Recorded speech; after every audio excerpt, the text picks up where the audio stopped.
Hello friends, engineering bullet में आप सभी का एक बार फिर स्वागत है। आज हम आपके सामने एसएससी इलेक्ट्रिकल 2007 का पेपर लेके आए हैं। इसका डिटेल सॉल्यूशन हम यहाँ पे प्रोवाइड कराएंगे।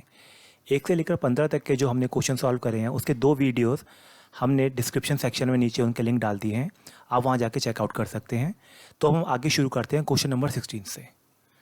क्वेश्चन नंबर 16 में कहा गया है कि जो नो लोड स्पीड है डीसी सीरीज मोटर की वो क्या होती है, very small, option number B medium, option number C very high and option number D small. The correct answer here is very high. अच्छा, इसके लिए हम थोड़ा सा पहले इसका डायग्राम देख लेते हैं और उसके बाद इक्वेशन देख लेते हैं, उसके बाद हम क्वेश्चन को सॉल्व करेंगे। देखिए, डीसी सीरीज मोटर है, उसमें आपकी मोटर लगी है ये, ठीक है। यहाँ पे हमने सप्लाई वोल्टेज है आपकी, तो जो आपका फील्ड करंट है वो सीरीज़ में होगा आर्मेचर करंट के, पहली चीज़ है ना। और इसमें यानी I F is equal to I ए रहेगा। अच्छा, एक चीज़ और, आपको जो फार्मूला पता होगा जो डीसी मोटर्स में होता है वो होता है बैक ईएमएफ होता है equal to V minus I R A, और जो बराबर होता है के एन फाई के, है ना। तो आप अगर एन को लेंगे तो वो क्या बनेगा, directly proportional to K times of E V by phi. यहाँ से कर लीजिए आप, आ गया। अब क्वेश्चन को सॉल्व करते हैं। तो उसने पूछा नो लोड के लिए। देखिए, जब मोटर को हम कनेक्ट करते हैं सप्लाई मेन से बिना विदाउट लोड, ठीक है, तो it will draw a small current from supply main. वो जब हम नो लोड की कंडीशन लेंगे, यानी हमारा लोड नहीं है। लोड का मतलब क्या होता है, लोड का मतलब होता है आपका करंट, ठीक है। लोड मतलब इम्पीडेंस नहीं होता, सबसे इंपॉर्टेंट पॉइंट। यानी करंट आप अगर ड्रॉ बहुत कम कर रहा है सप्लाई मेन से, तो इसका मतलब क्या हुआ, यानी करंट बहुत कम ड्रॉ कर रहा है, यानी आई एफ आपका ड्रॉ कम कर रहा है, आई ए ड्रॉ कम कर रहा है। आई ए कम ड्रॉ करेगा तो आई एफ भी अपने आप ही कम ड्रॉ होगा, ठीक है। तो जो फ्लक्स होता है आपका, फ्लक्स प्रोपोर्शनल होता है आपका आई एफ के, जो प्रोपोर्शनल है यहाँ पे in case of equal to I A है, तो मैं प्रोपोर्शनल लिख देता हूँ यहाँ पे एक तरीके से। प्रोपोर्शनलिटी कॉन्स्टेंट हम 1 ले लेंगे यहाँ पे। अच्छा, अब क्वेश्चन में देखिए क्या होगा, हमारा आई ए हमारा कम हो रहा है, बताया ना नो लोड कंडीशन है, तो आई एफ हमारा कम हो जाएगा। आई एफ कम हो गया तो फ्लक्स हमारा गिर गया।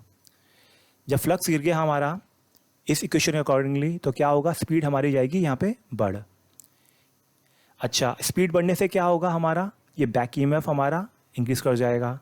ये बिल्कुल सीरीज ऑफ स्टेप्स है, आप देखते जाइए बस, ठीक है। बैक ईएमएफ बढ़ गया तो इस इक्वेशन पे आ जाइए, बैक ईएमएफ हमारा बढ़ गया तो हमारी जो पूरी इक्वेशन है ये पूरी इक्वेशन इंक्रीज कर जाएगी। अच्छा, इसमें कांस्टेंट जो है वो क्या है, आर ए, ठीक है। ये इंक्रीज करने का मतलब क्या है, हमारा आई ए हमारा डिक्रीज करना चाहिए। आई ए डिक्रीज करेगा तो इसका मतलब क्या हुआ कि हमारा आई एफ फिर से डिक्रीज कर जाएगा फर्दर। आई ए डिक्रीज करा, आई एफ हमारा फर्दर डिक्रीज कर गया। आई एफ फर्दर डिक्रीज करा, फ्लक्स प्रोपोर्शनल है तो वो फर्दर डिक्रीज कर गया। हमारा फ्लक्स फर्दर डिक्रीज करा, पहले डिक्रीज करा था फिर से और डिक्रीज कर गया, तो हमारा स्पीड फिर और बढ़ गई, है ना।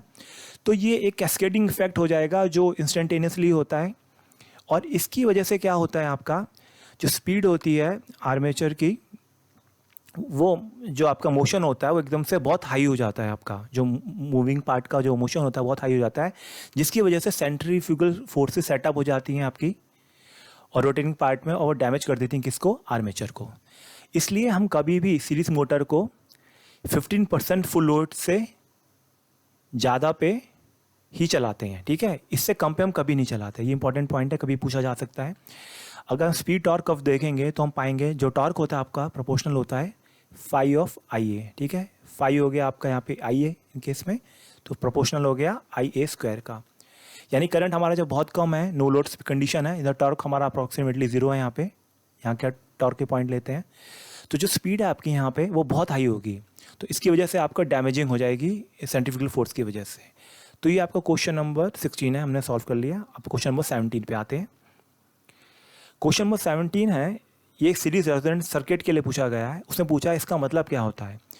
ऑप्शन नंबर ए है 0 power factor and maximum current, एक है unity power factor and maximum current, option number C है unity power factor and minimum current, and option number D है 0 power factor and minimum current. तो इसका जो correct answer है वो option number B है, unity power factor and maximum current आपका, ठीक है। ये आपका करेक्ट आंसर है।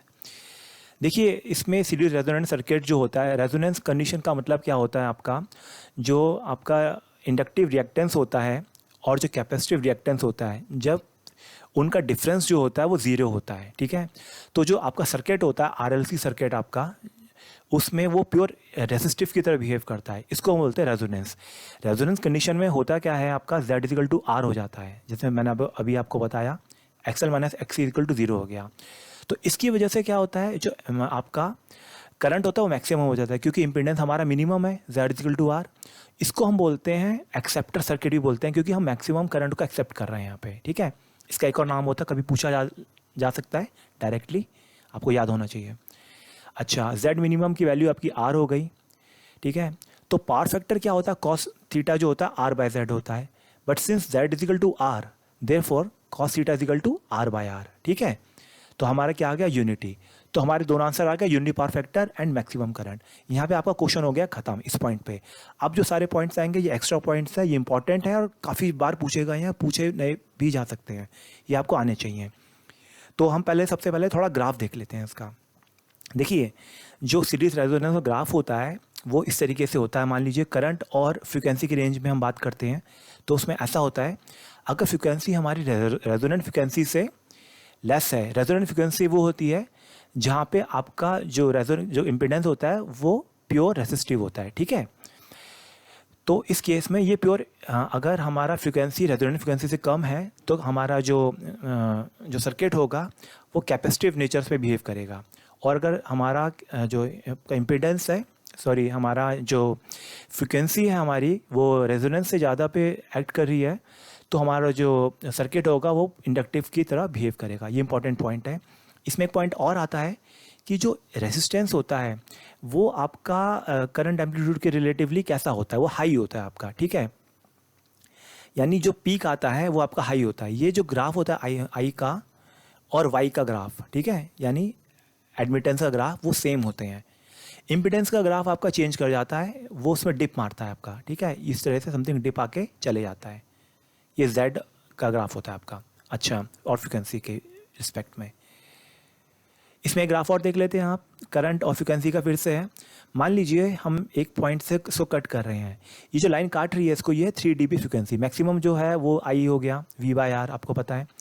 3 dB फ्रिक्वेंसी पे जब वो काटते हैं तो यहाँ पे जो फ्रिक्वेंसीज आएगी आपकी, ये इक्वल पॉइंट पे होंगी रिस्पेक्ट में, डिस्टेंस में रिस्पेक्ट टू FR के, वो होती है FL और FH, ठीक है, लोअर फ्रिक्वेंसी और हायर फ्रिक्वेंसी, ठीक है। इसे रोल ऑफ फ्रिक्वेंसी भी कहा जाता है, लोअर रोल ऑफ फ्रिक्वेंसी और हायर रोल ऑफ फ्रिक्वेंसीज, ठीक है।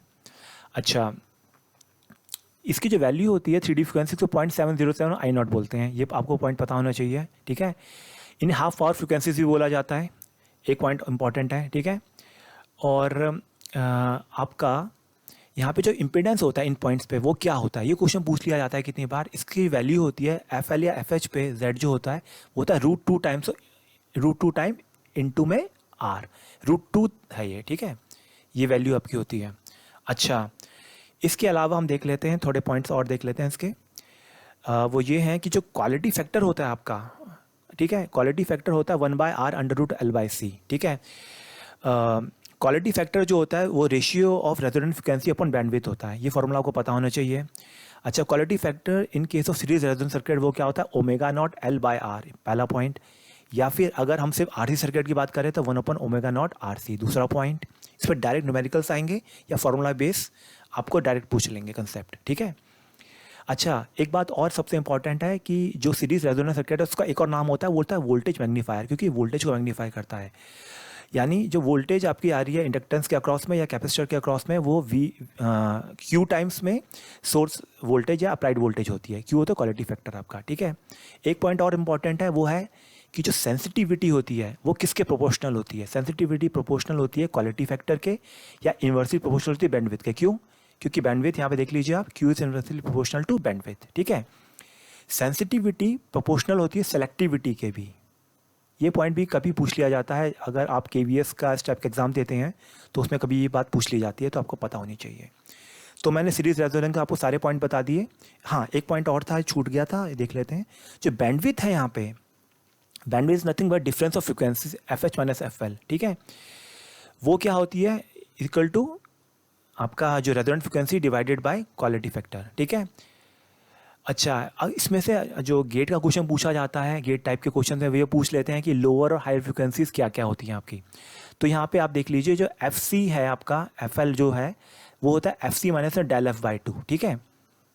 आपका एफ सी माइनस में एफ एल है आपका एफ सी माइनस में डेल एफ बाई टू, ठीक है। और एफ एच होता है आपका F C plus del F by two. ये डायरेक्ट आपके फॉर्मूले से आपको याद होने चाहिए। एफ सी सेंटर फ्रिक्वेंसी हम रेजोनेंट फ्रिक्वेंसी बोलते हैं। अब आ जाते हैं पैरेलल रेजोनेंस में। सीरीज़ में तो आरएलसी सीरीज़ में होते हैं, उसमें पैरेलल रेजोनेंस में आरएलसी पैरेलल में होते हैं। इसमें अलग अलग कंडीशंस होती हैं। मैं जनरल कंडीशन बताऊंगा जो आपको, मैं इसमें डिटेल में नहीं जाऊंगा। अगर डिटेल में मैं इसका एक लेक्चर बनाऊंगा रेजोनेंस का, जिसमें आपको मैं पूरा ए टू जेड बता दूंगा, जिसमें आप बेसिक क्वेश्चन से लेकर गेट लेवल तक के सारे क्वेश्चन सॉल्व कर सकते हैं। जल्दी उसका लेक्चर निकलेगा। तो पैरेलल रेजोनेंस में जो फार्मूला होता है वो क्वालिटी फैक्टर के अपोजिट होता है जो सीरीज़ में होते हैं। आपने अगर एक फार्मूला याद कर लिया, आपको दूसरा याद करने की जरूरत नहीं है। तो क्या हो गया, आर इंटू में अंडर रूट में सी बाय एल चेंज हो गया, अपोजिट हो गया। आर अपॉन में ओमेगा नॉट एल, इसके अपोजिट हो गया। और ओमेगा नॉट इंटू में आर सी। ये आपके पैरेलल रेजोनेंस के सारे फॉर्मूले हो गए, ठीक है, क्वालिटी फैक्टर के रिस्पेक्ट में। अच्छा, इस केस में जो करंट होता है, यहाँ तो पूछ लिया सीरीज रेजोनेंस, मान लीजिए यहाँ पे पैरेलल रेजोनेंस पूछता, तो क्या होगा, आई मिनिमम आ जाएगा आपका V by Z maximum. Z maximum भी इक्वल टू आर होता है, ठीक है। अच्छा, अब इसमें हम जो क्वालिटी, इसमें जो ग्राफ है आपका आई और एफ के बीच में, ये है वही है जो पहले का था। इसमें बस हमारा चेंज हो जाता है आपका, ठीक है। इसमें डिप आ जाता है, यहाँ बीच में काटता है फ्रिक्वेंसी को पैरेलल रेजोनेंस के केस में। और अगर हम ग्राफ देखेंगे जेड के रिस्पेक्ट में, मैं इसी की बात कर रहा था, ये देखिए यहाँ पे जेड ये आ गया, यहाँ पे जो जेड होगा उसका अपोजिट होगा, यानी सब कुछ अपोजिट होती जाती है यहाँ पे, ठीक है, पैरेलल में। तो ये जो नेचर होगा यहाँ पे वो इंडक्टिव होगा इनिशियली, यानी जब हमारी फ्रिक्वेंसी रेजोनेंस से कम होगी और जब ज़्यादा होगी तो कैपेसिटिव होगी। इस पे क्वेश्चन यूपीपीसीएल में काफ़ी बार पूछे गए हैं। वो सीधा ग्राफ्स पूछ लेते हैं और उसके अकॉर्डिंगली पूछ लेते हैं। तो आपको ग्राफ का लॉजिक पता है, कंसेप्ट क्लियर है, तो आप डायरेक्ट क्वेश्चन सॉल्व कर सकते हैं। इसलिए मैंने यहाँ पे ग्राफ्स यूज़ किए हैं आपके, ठीक है। डायनेमिक इम्पीडेंस दो यहाँ पे इन्होंने Z equal to R use कर लिया है। पर कितनी बार एक कंडीशन आती है जहाँ पे हम आपका टैंक सर्किट यूज़ कर सकते हैं। तो टैंक सर्किट में जो डायनेमिक इम्पीडेंस होता है एल अपॉन में सी आर, ये आपको आना चाहिए, ठीक है। टैंक सर्किट जहाँ पे रेजिस्टेंस भी यूज़ हो रहा हो, ठीक है, प्योर टैंक सर्किट की बात नहीं कर रहा मैं, ठीक है। तो लगभग सारे पॉइंट कवर हो गए, कुछ छूटा नहीं। हाँ, जैसे इसको वोल्टेज मैग्नीफायर बोलते हैं, वैसे ही पैरेलल रेजोनेंस में जो करंट होता है, जो सर्किट होता है, उसे बोलते हैं करंट मैग्नीफायर, ठीक है, करंट मैग्नीफायर। मैं लिख देता हूँ, जगह नहीं है यहाँ पे। तो इस केस में जो आई एल मॉड में या जो आई सी होता है मॉड में, ठीक है, वो आपका होता है आई टाइम्स में, यानी सोर्स करंट इनटू में क्वालिटी फैक्टर, ये आपका पूछ लिया जाता है। तो करंट मैग्नीफायर हो गया आपका पैरेलल रेजोनेंस, वोल्टेज मैग्नीफायर हो गया सीरीज रेजोनेंस, ठीक है। तो चलिए अब नेक्स्ट क्वेश्चन में चलते हैं, क्वेश्चन नंबर 18 पे। क्वेश्चन नंबर 18 में पूछा गया है, एक हमें करंट दे रखा है जिसकी वैल्यू ये है, ठीक है। करंट से आप समझ पा रहे होंगे, इसमें डीसी और एसी के दोनों का एमलगमेशन है, दोनों का कॉम्बिनेशन है। इसको हमने पास किया है मूविंग आयरन टाइप एमीमीटर से, ठीक है, मूविंग आयरन टाइप एमीमीटर से पास किया हमने। तो इसमें पूछा इसकी रीडिंग क्या होगी, ठीक है। तो मूविंग आयरन की पहले हमें थोड़ा सा हम जान लेते हैं मूविंग आयरन होता क्या है। मान लीजिए हमारे पास कोई एक आयरन पीस है, ठीक है, उस आयरन पीस को हमने प्लेस किया एक चेंजिंग मैग्नेटिक फील्ड में, और वो जो मैग्नेटिक फील्ड प्रोड्यूस हुई है वो किसकी वजह से हुई है, वो ये एक करंट कॉइल की वजह से, जिसमें हमने एसी पास किया है। अब एसी पास होगा तो आपको मैग्नेटिक फील्ड तो वेरी करेगी, तो सिंपल लॉजिक सबको पता ही है ना। अच्छा, फिर आपका जो इंडक्टेंस है वो भी चेंज करेगा। इसी प्रिंसिपल को ये यूज़ करता है, they are based on change in self inductance of the coil, ठीक है। और ये सुटेबल होता है बहुत डीसी एंड एसी मेजरमेंट्स के लिए। तो इसका मतलब ये हुआ आपको दोनों वैल्यूज़ यूज़ होंगी यहाँ पे क्वेश्चन में, ठीक है। अच्छा, फिर एयर फ्रिक्शन डैम्पिंग इसमें यूज़ करी जाती है मूविंग आयरन में, ये पॉइंट इंपॉर्टेंट है, पूछ लिया जाता है, आपको आना चाहिए। करंट मेजरिंग कैपेसिटी है जो मूविंग आयरन की, वो पीएमएम से ज़्यादा होती है, और वो कितनी होती है, 20 एम्पियर, ठीक है। अच्छा, to increase the current measuring capacity, अगर हमें करंट मेजरिंग कैपेसिटी बढ़ानी है आयरन टाइप एमीमीटर्स में, तो शंट्स को हम एम्प्लॉय करते हैं जो होता है कॉन्स्टेंटिन का बना हुआ, ये होते हैं एसी शंट्स।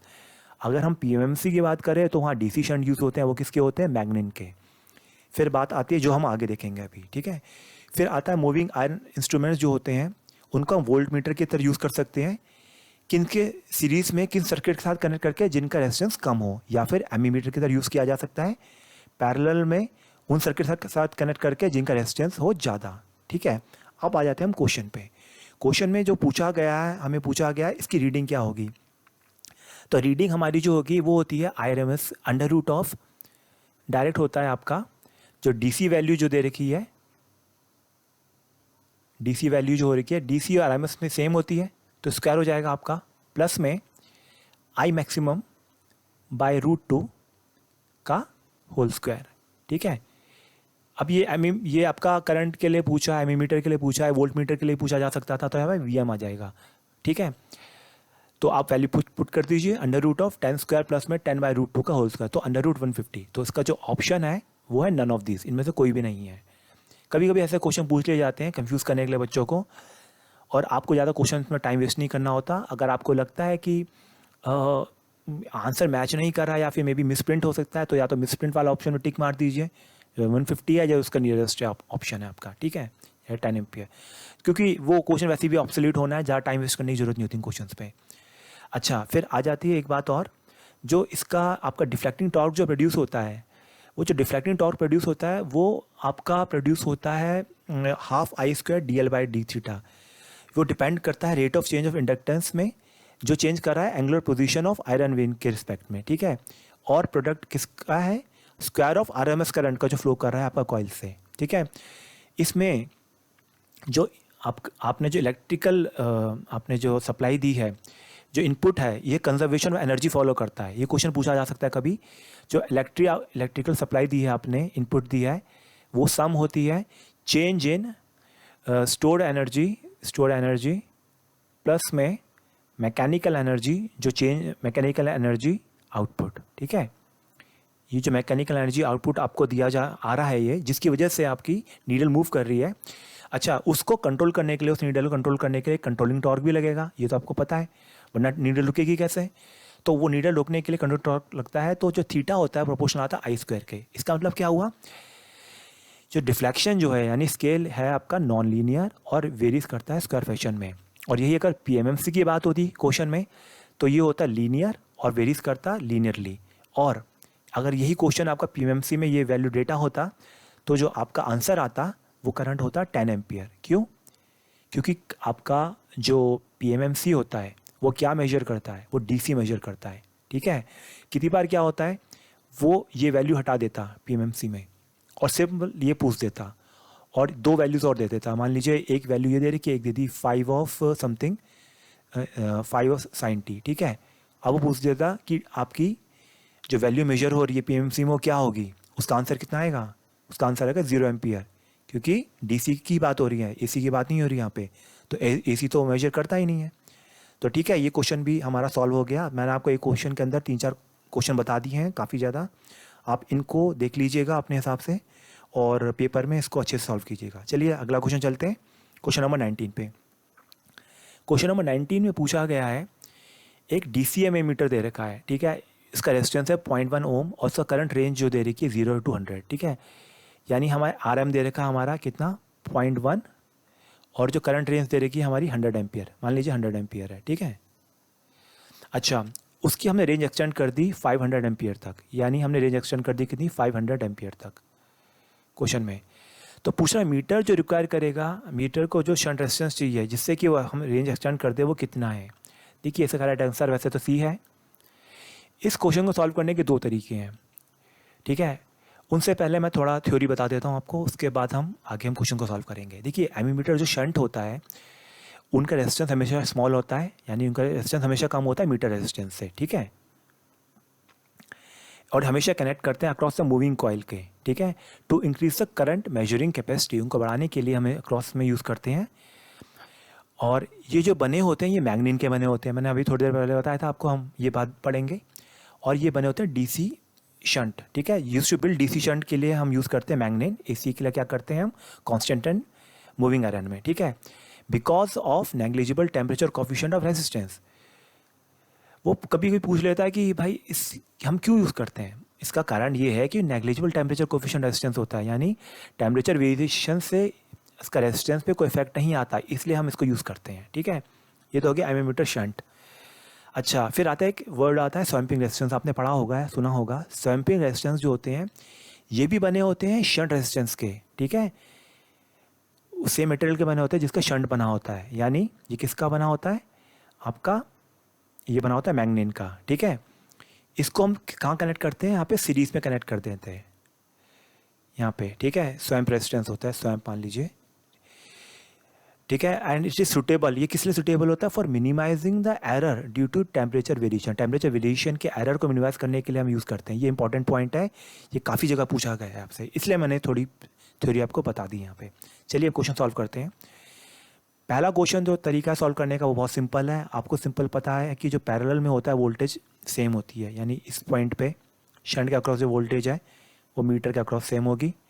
तो वोल्टेज जो शंट के अक्रॉस है वो कितनी है, आई एम इंटू में आर एम, वो इक्वेट कर देंगे। मीटर के अक्रॉस में वो कितनी है आपकी, sorry I S H into में आर एस एच है, ठीक है।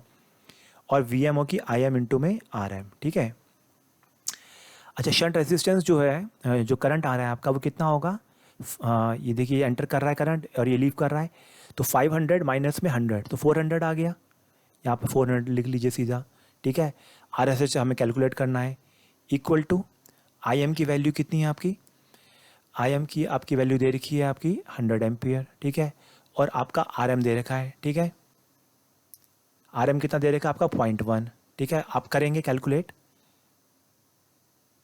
आर एस एच तो आएगा आपका 0.025 ओम, ठीक है। ये हो गया पहला तरीका। इस तरीके को आप थोड़ा सा अवॉइड कीजिए, कारण ये है कि यहाँ तो वैल्यूज आसान है तो आप डायरेक्ट कर सकते हैं, पर कभी कभी वैल्यूज थोड़ी कॉम्प्लेक्स आती हैं। उस कंडीशन में आप डायरेक्ट फार्मूला यूज़ करेंगे तो आंसर जल्दी आएगा। तो जो फार्मूला बोलता है वो डायरेक्ट वो ये है, R S H equal to R M upon में M N S one. R S H shunt resistance है, आर एम मीटर रेजिस्टेंस है, अपॉन में M is nothing but multiplication factor -1। ये क्या होता है, रेशियो जो हमने अप्लाइड करंट है, यानी जो हमने जितनी रेंज से हमें एक्सटेंड करना है, अपॉन में जो मीटर करंट जो ऑलरेडी पहले पास कर रहा था उसका रेशियो कितना आ रहा है, आई बाई एम 500/100 इक्वल टू 5, यही तो है, 500 ही है आपका बाई 100, ठीक है। तो m-1 कितना हो गया, 4 हो गया, और यह आर एम 0.1 था, डायरेक्ट आया 0.025, ठीक है। अब मान लीजिए क्वेश्चन यहाँ तो था DCMA मीटर का, आपने सॉल्व कर लिया था ये क्वेश्चन, ठीक है, PMC क्वेश्चन है ये। अब मान लीजिए क्वेश्चन DC वोल्ट मीटर का आ जाता है, उस कंडीशन में आपको सॉल्व करना है। अच्छा, उसमें आपका रेजिस्टेंस जो लगता है उसकी रेंज हम कैसे बढ़ाते हैं DC वोल्ट मीटर की, उसमें हम एक हाई रेजिस्टेंस लगाते हैं RSC, जो कनेक्ट करते हैं सीरीज़ में मीटर के साथ, ठीक है, to increase the volt measuring capacity बढ़ाने के लिए हम करते हैं, ठीक है। वोल्टेज हमने लगा दिया, RSC लगा दिया RM के साथ सीरीज़ में, तो वोल्टेज अक्रॉस में जो आएगी वो आएगी VM, करंट जो जा रहा है I इक्वल टू IM जो जा रहा है, ठीक है। जो यहाँ पे जो हमारा फॉर्मूला लगता है DC वोल्ट मीटर डायरेक्टली लगता है, हमें निकालना है सीरीज रेजिस्टेंस पूछा जाता है यहाँ पे, तो RM इंटू में M-1, ठीक है, थोड़ा सा चेंज कर देंगे। और जो यहाँ पे जो मैग्नीफिकेशन जो आपका मल्टीप्लिकेशन फैक्टर है वो होता है V/VM, V यानी वोल्टेज और सप्लाई वोल्टेज है, अपॉन में जो वोल्टेज अक्रॉस में यहाँ पे RM के अक्रॉस में है। ये सिमिलरली हो गई ना इसके, जैसे हमने यहाँ पे M यूज़ किया था I/M, ठीक है, यहाँ पे करंट यूज़ किया था, यहाँ पे हमने वोल्टेज किया, तो इसके अकॉर्डिंगली आप कर सकते हैं। मैंने आपको फॉर्मूले इसलिए बताए हैं क्योंकि कभी कभी क्या होता है, ये क्वेश्चंस पूछ लिए जाते हैं और टाइम बहुत कम होता है। जैसे क्वेश्चन एक बार AP ट्रांसको में पूछा गया था 2017 में लगभग शायद, और दोनों क्वेश्चन एक साथ आए थे। जिन बच्चों को फॉर्मूले पता थे उन्होंने ये क्वेश्चन मैक्सिमम 30 to 35 सेकेंड में या 40 सेकेंड में हार्डली सॉल्व कर लिया। और वहाँ पे आपके डेटा थोड़ा सा वहाँ पे कॉम्प्लेक्स था, तो इसलिए आप क्वेश्चन में गलती ना करें, और जितना जल्दी आप करवाएंगे उतना ज़्यादा चांस है आप ज़्यादा क्वेश्चन अटैम्प्ट कर पाएंगे। और SSC में वैसे भी क्वेश्चन ज़्यादा होते हैं, टाइम थोड़ा कम होता है, तो शॉर्टकट्स आपको आनी चाहिए। चलिए अब लास्ट क्वेश्चन पे आते हैं, क्वेश्चन नंबर 20 पे।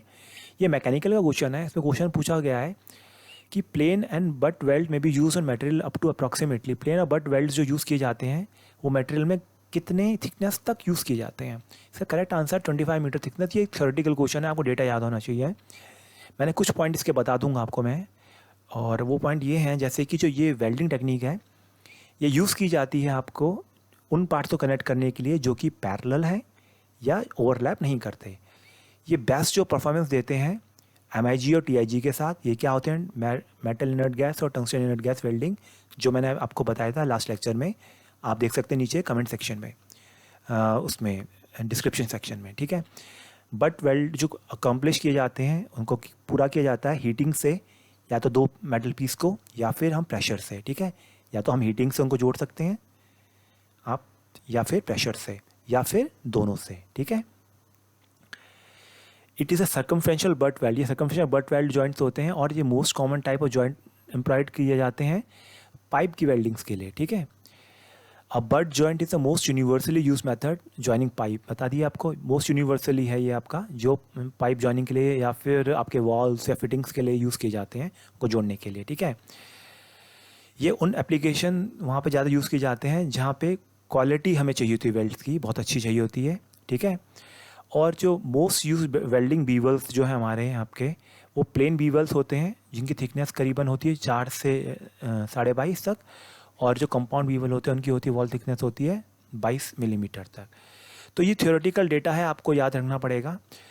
तो चलिए, thank you very much friends for watching engineering bullet, keep watching.